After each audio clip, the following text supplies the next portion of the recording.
बिस्मिल्लाहिर्रहमानिर्रहीम। अस्सलाम वालेकुम dear student, welcome to online classes. बेटा आज हम डिस्कस करेंगे सी प्रोग्रामिंग लैंग्वेज के अंदर फॉर लूप को।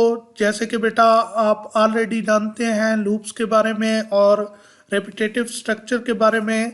तो बेटा रेपिटेशन स्ट्रक्चर या रेपिटेटिव स्ट्रक्चर की बात की जाए या लूप्स की बात की जाए तो ये यूज़ होती हैं हमारी स्टेटमेंट्स को रिपीट करने के लिए। यानी अगर हम एक स्टेटमेंट को या मल्टीपल स्टेटमेंट को बार बार रिपीट करना चाहते हैं तो हम लूप्स को यूज़ करते हैं। तो हमारे पास डिफरेंट टाइप की लूप्स हैं, जैसे वाइल लूप है, डू वाइल लूप है और ये फॉर लूप है।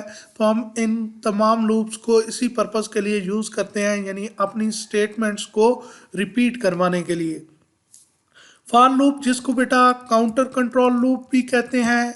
काउंटर कंट्रोल लूप इसको इसलिए कहते हैं क्योंकि इसके अंदर ऑलरेडी हमें पता होता है कि कितनी नंबर ऑफ टाइम हमारी लूप ने एग्जीक्यूट होना है, या दूसरे अल्फाज में आप कह सकते हैं कि आपको पहले से पता होता है कि कितने नंबर ऑफ टाइम आपकी जो स्टेटमेंट्स हैं वो रिपीट होंगी।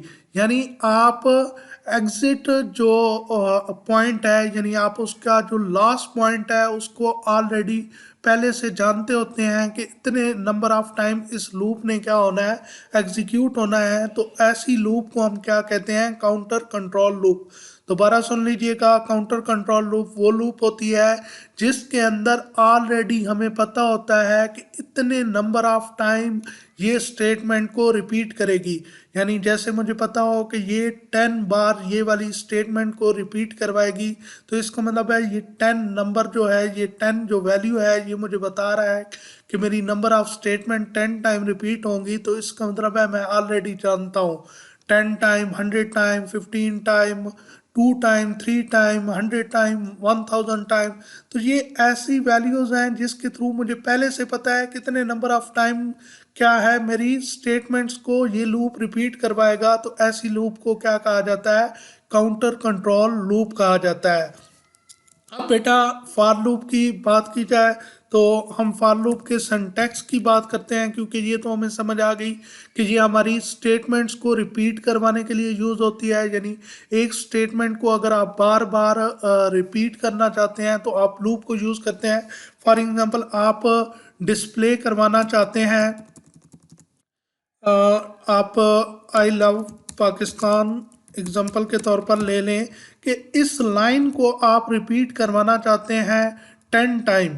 अब देखें, ये तो एक आपके पास पुराना तरीकाकार है। आपको पता है कि प्रिंट एफ के अंदर आई लव पाकिस्तान लिखेंगे तो वो क्या हो जाएगा, स्क्रीन पे डिस्प्ले हो जाएगा। लेकिन अगर आपको ये 10 टाइम रिपीट करवाना है, यानी 1 2 3 4 5 6 7 8 9 10, ये 10 बार आपको स्क्रीन पे प्रोग्राम के अंदर डिस्प्ले करवाना है। तो आपके पास एक तो वो पुराना सिंपल तरीका है कि आप इसको भी प्रिंट एफ के अंदर लिख दें, फिर नीचे वाले को प्रिंट एफ के अंदर लिख दें, फिर प्रिंट एफ के अंदर।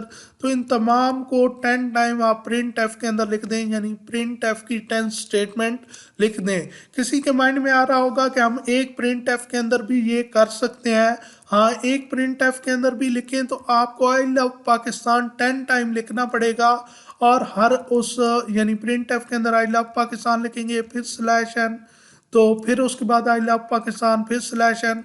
तो अलग सेपरेट प्रिंट एफ के अंदर लिखें या प्रिंट एफ के अंदर लिखें, स्लैश एन दोनों में यूज़ होगा। लेकिन आप इसको एक प्रिंट एफ के अंदर भी लिख सकते हैं, मल्टीपल प्रिंट एफ के अंदर भी लिख सकते हैं।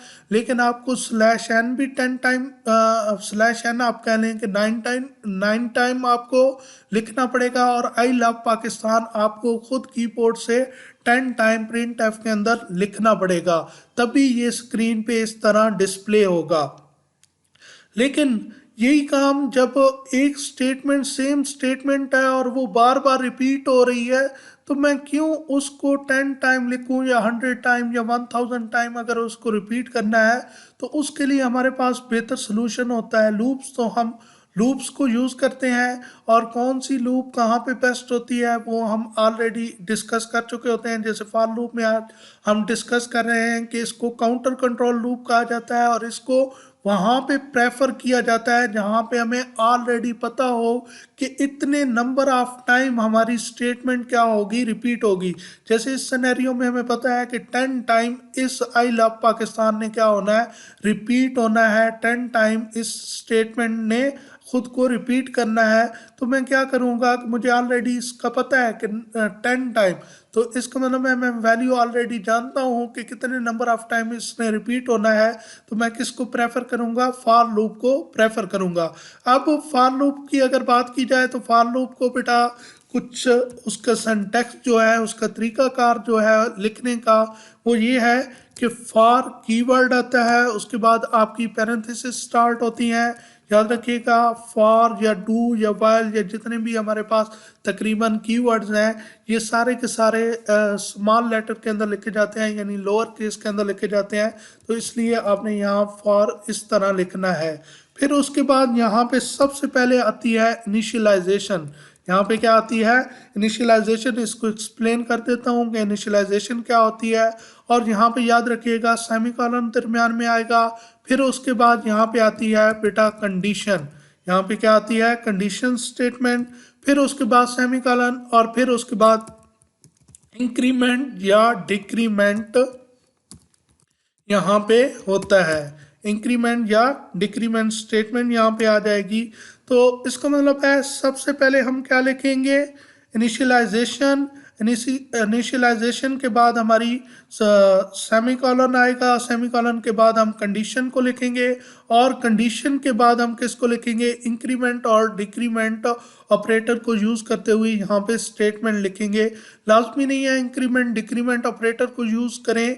यहाँ पे असल में हमने ऐसा एक क्राइटेरिया बनाना होता है, यानी ऐसी स्टेटमेंट लिखनी होती है जिसकी वजह से ये जो इनिशियलाइजेशन है, पहले बल्कि इसको एक्सप्लेन कर दूं तभी आपको ये समझ आएगा। इनिशियलाइजेशन बेटा याद रखिएगा, इनिशियलाइजेशन होता है स्टार्टिंग पॉइंट, इनिशियल पॉइंट जहाँ से आपने स्टार्ट लेना है। जैसे फॉर एग्जांपल हम इसी एग्जांपल की बात कर रहे थे कि हमने 10 टाइम इसको क्या करना है, रिपीट करना है। तो अब मैं फॉर एग्जांपल स्टार्ट लेता हूँ 1 से, 1 से स्टार्ट ले रहा हूँ, तो इसका मतलब है मुझे कहाँ तक जाना है, 1 से लेकर 10 तक जाना है, 1 से लेकर 10 तक। तो स्टार्टिंग पॉइंट या इनिशियल पॉइंट क्या है, इनिशियलाइजेशन कहाँ से होगी, 1 से स्टार्ट होगी। अगर फॉर एग्जांपल देखें मैं इनिशियल पॉइंट इसका कर देता हूँ कि 10, मैं यहाँ से 10 से स्टार्ट करूँगा और आगे मैंने इसको 10 टाइम रिपीट करना है। तो 10 के अंदर मजीद यानी 10 से स्टार्ट ले रहा हूँ, तो आगे मैंने कितनी बार रिपीट करना है, 10 टाइम। तो 10 के बाद 10, 11, 12, 13, 14, 15, 16, 17, 18, 19, 19 तक मुझे जाना पड़ेगा। इसका मतलब है मैं 10 अगर स्टार्टिंग पॉइंट ले लूँगा तो मेरा जो एंड पॉइंट होगा वो 19 होगा। अगर मैंने 90 स्टार्टिंग पॉइंट ले लिया तो मेरा 99 क्या होगा, एंडिंग पॉइंट होगा। तो हम जहाँ से स्टार्ट करेंगे उसी से ही काउंट करना आगे स्टार्ट करेंगे कि हमने किस तरफ मूव होना है। फॉर एग्जांपल मैं कहता हूँ कि मैं -1 से स्टार्ट करूँगा और प्रीवियस मूव करूँगा, यानी -2, -3 इस तरह मूव करूँगा। तो आप देखें -1 से स्टार्ट करेंगे, अगर स्टार्टिंग पॉइंट आपका -1 है तो आप बैक्स पे मूव कर रहे हैं तो फिर -2 दूसरा आपका होगा, दूसरी बार चलेगी स्टेटमेंट, -3 तीसरी बार, -4, -5, -6, -7, -8, -9, -10, -11। यानी आपने -1 से बैक अगर मूव करना है तो ये, सॉरी मुझे लगता है गलत काउंट कर गया, ये -10 तक जाना चाहिए था। -1, -2, -3, -4, -5, -6, -7, -8, -9 और -10। तो आपका एंडिंग पॉइंट जो होगा वो -10 होगा। इसी तरह आप -10 से फॉर एग्जांपल स्टार्ट करते हैं और कहते हैं कि मैं आगे की तरफ मूव करूंगा। तो -10 से अगर आप इस तरफ मूव करें तो -9, -8, आप -1 तक आके स्टॉप करेंगे। यानी आप -10 से स्टार्ट कर रहे हैं तो आपके 10 कब कंप्लीट हो जाएंगी रेपिटेशन, जब आप -1 तक पहुंचेंगे। तो इस चीज़ का ख्याल रखा करें कि स्टार्टिंग पॉइंट कुछ भी हो सकता है, लेकिन हमें स्टार्टिंग पॉइंट से अपने एंडिंग पॉइंट का भी ख्याल रखना होता है कि जहाँ से स्टार्ट कर रहे हैं वहाँ से ही हमें फिर अपने एंडिंग पॉइंट को उस तरह एडजस्ट करना होता है। यानी जैसे मैंने कहा 10 स्टार्टिंग पॉइंट है तो 19 को आपको एंडिंग पॉइंट क्या करना पड़ेगा, एडजस्ट करना पड़ेगा। अगर आप 10 से 10 तक ही कर देते हैं तो फिर वो तो एक ही बार चलेगा, फिर वो बार बार तो नहीं चलेगा। तो इसलिए हमने जब रिपीट करवाना होता है तो हम जो भी स्टार्टिंग पॉइंट रखेंगे, इनिशियलाइजेशन जहाँ से स्टार्ट करेंगे उसी के मुताबिक एंड पॉइंट एडजस्ट करेंगे। कंडीशन के अंदर दरअसल आप कह दें कि आप एंड पॉइंट को ही बता रहे होते हैं कि कहाँ पे इस लूप ने ख़त्म होना है, कहाँ पे रेपिटिशन ख़त्म होनी है। जैसे इनिशियलाइजेशन में कह रहा हूँ कि हम फॉर एग्जांपल ले लेते हैं, ऊपर वाली एग्जांपल के हिसाब से इनिशियलाइजेशन में ले लेता हूँ 2। तो अब देखें ये जो कंडीशन है ये वो पॉइंट होता है जहां पे हमने स्टॉप करना होता है। इनिशियलाइजेशन के बाद जो कंडीशन है इसके अंदर हमने क्या करना होता है, स्टॉप पॉइंट बनाना होता है जहां पे हम चाह रहे होते हैं कि ये लूप जो है वो रिपीट होता रहे और तब तक रिपीट होता रहे जब तक ये कंडीशन ट्रू है। और जैसे ही ये कंडीशन फॉल्स हो, जैसे ही हमने इधर जो क्राइटेरिया बनाया हो वो उस पे पूरा नहीं उतरता तो ये जो रिपीटिशन है ये स्टॉप हो जाए।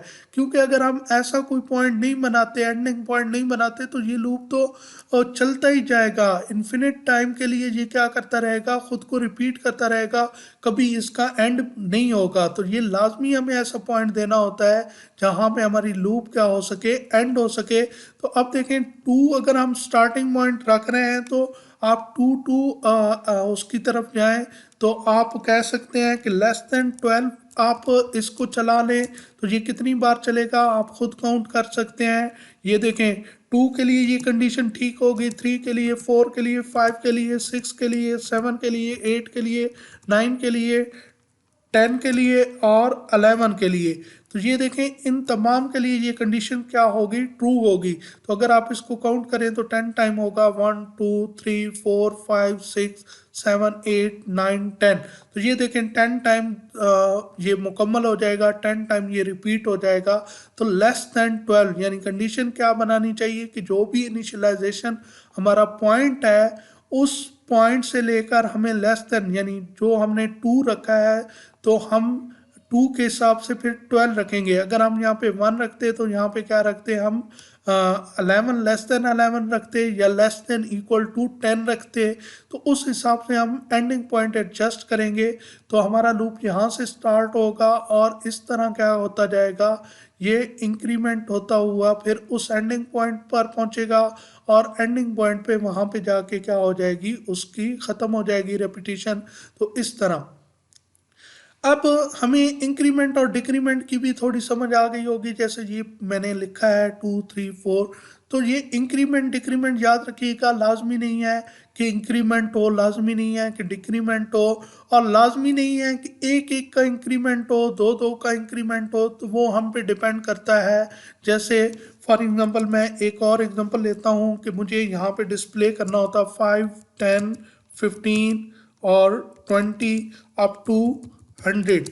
तो अब देखें इसके अंदर मुझे स्टार्टिंग पॉइंट क्या लेना चाहिए, यानी स्टार्टिंग पॉइंट आप इनिशियलाइजेशन की बात कर रहे हैं, इनिशियलाइजेशन पॉइंट मुझे क्या लेना चाहिए 5, क्योंकि 5 से स्टार्ट हो रहा है। अब मुझे अगर इसकी बात की जाए कंडीशन की कि कहाँ पे इसको स्टॉप करना चाहिए, तो स्टॉप पॉइंट इसका बनता है लेस देन इक्वल टू 100, या आप कह सकते हैं कि लेस देन 101। आपकी मर्जी है, आप जैसे बनाएं, लेकिन उसको एंडिंग पॉइंट तक रोकना है। तो लेस देन इक्वल टू 100। और अगर इंक्रीमेंट डिक्रीमेंट की बात की जाए तो यहाँ पे +5 का इंक्रीमेंट हो रहा है। यहाँ पे क्या हो रहा है, +5 का, यानी 5 के अंदर 5 ऐड होगा 10, फिर 10 के अंदर 5 ऐड होगा 15, फिर 5 ऐड होगा 20। तो इस तरह इसके अंदर क्या हो रहा है, इंक्रीमेंट हो रहा है 5 5 का। तो इस तरह इंक्रीमेंट या डिक्रीमेंट होता है। और लाजमी नहीं है कि इंक्रीमेंट डिक्रीमेंट ऑपरेटर ही यूज हो, यानी इंक्रीमेंट डिक्रीमेंट ऑपरेटर भी यूज हो सकता है, यानी प्लस प्लस भी यूज हो सकता है, माइनस माइनस भी यूज हो सकता है।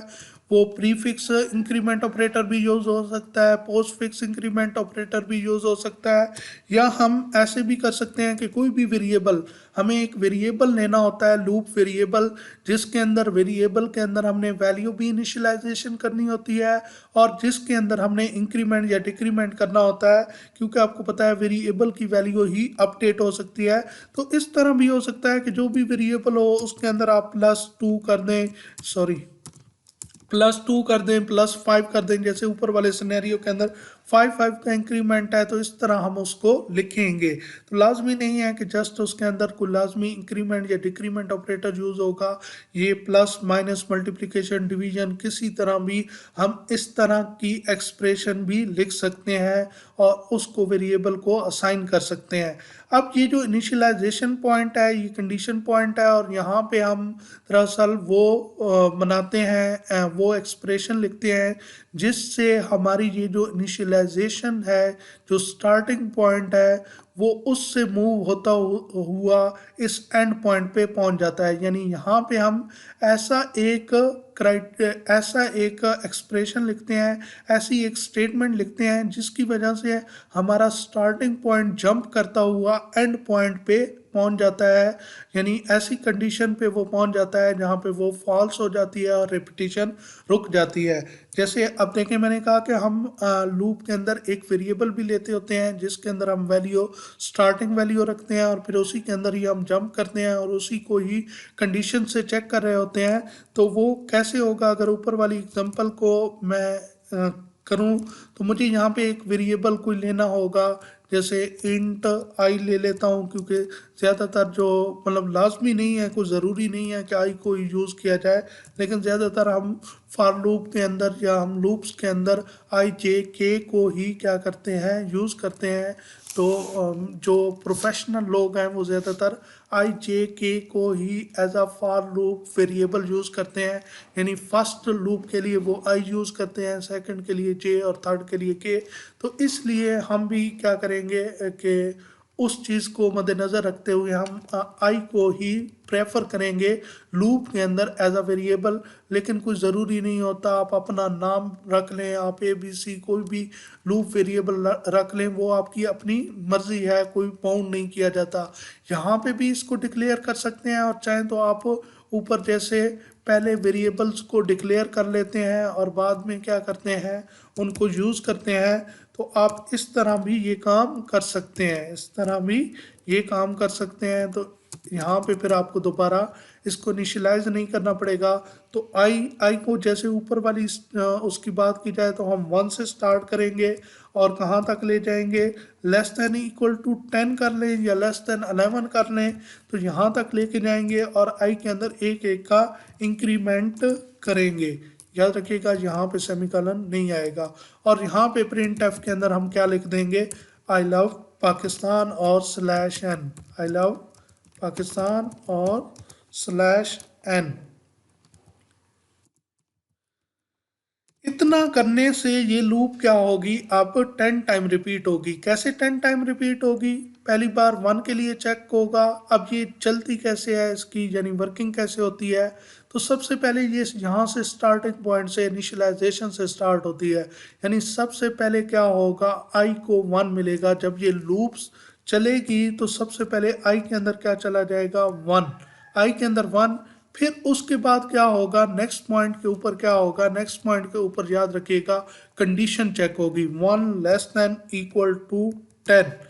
और याद रखिएगा ये जो पहला पॉइंट है इनिशियलाइजेशन का जो पॉइंट है, ये सिर्फ और सिर्फ लूप के स्टार्ट पे पहली बार चलता है, फिर कभी भी नहीं चलता। ये लूप के स्टार्ट होने पे पहली बार चलता है, फिर बाद में ये कभी भी नहीं चलता। यानी जैसे ही ये लूप के अंदर हमारा प्रोग्राम आएगा, यहाँ से एग्जीक्यूशन स्टार्ट होगी, तो ये पॉइंट सिर्फ और सिर्फ पहली बार चलेगा, बाद में फिर कभी नहीं चलेगा। यानी ये लूप 1000 टाइम चले या 100 टाइम चले, ये एक ही बार ये पॉइंट चलेगा, इनिशियलाइजेशन होगी, फिर बाद में ये पॉइंट नहीं चलेगा। तो इनिशियलाइजेशन हो गई, आई के अंदर 1 आ गया। अब यहाँ पे चेक होगा आई <10, तो आई की वैल्यू 1 है, तो 1 <= 10। और ये कंडीशन का याद रखिएगा, ये पहली बार भी होती है, जब यानी जब इनिशियलाइजेशन होती है तो इनिशियलाइजेशन से वो जंप करता है किस पे, कंडीशन पे, यानी इनिशियलाइजेशन से कंडीशन पे जंप करता है और कंडीशन के ट्रू या फॉल्स होने पे डिपेंड करता है कि वो लूप की बॉडी को एग्जीक्यूट करेगा या नहीं करेगा। जैसे यहाँ पे ट्रू भी हो सकता है और फॉल्स भी हो सकता है। तो इस सिनेरियो में अगर आप बात करें तो 1 <10 आपको क्या मिलेगा, ट्रू मिलेगा। तो जैसे ही आपको ट्रू मिलेगा तो ये जो इसकी स्टेटमेंट है वो क्या हो जाएगी, एग्जीक्यूट हो जाएगी। एक स्टेटमेंट उस लूप का हिस्सा हो तो आप विदाउट ब्लॉक भी लिख सकते हैं। ये इफ एल्स इफ के अंदर या हमारी जो सिलेक्शन स्ट्रक्चर है उसके अंदर भी हम ब्लॉक को समझ लेते हैं कि ब्लॉक को हम तब यूज़ करते हैं, यानी इन ब्रैकेट्स को हम तभी यूज़ करते हैं जब हमने मल्टीपल स्टेटमेंट उस कंडीशन का या उस लूप का हिस्सा बनाना होती है। तो अगर हमने मल्टीपल स्टेटमेंट इस लूप का हिस्सा बनानी होंगी तो फिर हम किसको यूज़ करेंगे, हम ब्लॉक को यूज़ करेंगे। वरना हम विदाउट ब्लॉक भी लिख सकते हैं, यानी विदाउट करली ब्रेसेस भी इसको लिखा जा सकता है अगर सिंगल स्टेटमेंट उस लूप का हिस्सा होगी। तो यहाँ पे जैसे ही हमें ट्रू रिटर्न होगा तो फिर ये वाली स्टेटमेंट क्या हो जाएगी, एग्जीक्यूट हो जाएगी। अब देखें पहली बार में ये इनिशियलाइजेशन हमारी सबसे पहले हुई, उसके बाद कंडीशन वाली स्टेटमेंट चली, कंडीशन हुई, कंडीशन को चेक किया गया, फिर उसके बाद अगर कंडीशन ट्रू है तो ये स्टेटमेंट एग्जीक्यूट हो गई। अब याद रखिएगा पहली बार आपका ये जो इंक्रीमेंट डिक्रीमेंट वाला है, यानी जहाँ पे आप वेरिएबल की वैल्यू को अपडेट कर रहे हैं, वो वाली जो आपकी पोर्शन है वो एग्जीक्यूट पहली बार नहीं होता, पहली बार नहीं चलता। आप जब दूसरी बार जाएंगे तो वो डायरेक्ट किस पे जाएगा, यानी ये जैसे ही आपकी स्टेटमेंट प्रिंट हो जाएगी तो इसके बाद ये जाएगा इस इंक्रीमेंट डिक्रीमेंट यानी इस अपडेट वाले पोर्शन के अंदर जहाँ पे वैल्यू अपडेट होगी। अब यहाँ पे आएगा और इस आई की वैल्यू को ये अपडेट करेगा। तो आई प्लस प्लस यानी आई के साथ इंक्रीमेंट ऑपरेटर है तो आई के अंदर एक का इंक्रीमेंट हो जाएगा, यानी आई पहले 1 था तो अब क्या हो जाएगा, 2 हो जाएगा। आई की वैल्यू क्या हो जाएगी, 2। अब ये याद रखिएगा ये वाला जो पोर्शन है जहाँ से वैल्यू अपडेट होती है जिसको इंक्रीमेंट या डिक्रीमेंट आपने कहा था, इस ये हमारा दूसरे टाइम यानी जब लूप के अंदर हम दूसरी टाइम जा रहे होते हैं तो तब ये सबसे पहले चलता है और फिर लूप के एंड होने तक ये क्या होता है, चलता रहता है। यानी ये फर्स्ट टाइम जब लूप के अंदर इंटर होते हैं तो ये हमारा पोर्शन नहीं चलता और जब दूसरी बार हम उस स्टेटमेंट को ट्रू होने पे जब स्टेटमेंट एग्जीक्यूट होती है, लूप की बॉडी एग्जीक्यूट होती है तो फिर उसके बाद वो डायरेक्ट कहाँ पे आता है, इस पोर्शन के अंदर आता है, अपडेट वैल्यू करता है और फिर उसके बाद कहाँ पे जाता है, कंडीशन पे जाता है। और मैंने कहा था कंडीशन पहली बार से लेकर हमेशा आखिरी बार तक ये क्या होती है, चेक होती है। तो इसके बाद ये आई की वैल्यू अपडेट होने के बाद क्या होगा, फिर दोबारा कंडीशन चेक होगी, यानी आई की वैल्यू दोबारा क्या हो जाएगी, 2 हो जाएगी और फिर चेक होगा आई की वैल्यू अब इस इंक्रीमेंट ऑपरेटर से क्या होगी, 2 होगी। यानी ये आई की वैल्यू आई के अंदर प्लस प्लस हुआ तो जैसे ही आई के अंदर प्लस हुआ तो आई की वैल्यू क्या हो गई, 2 हो गई।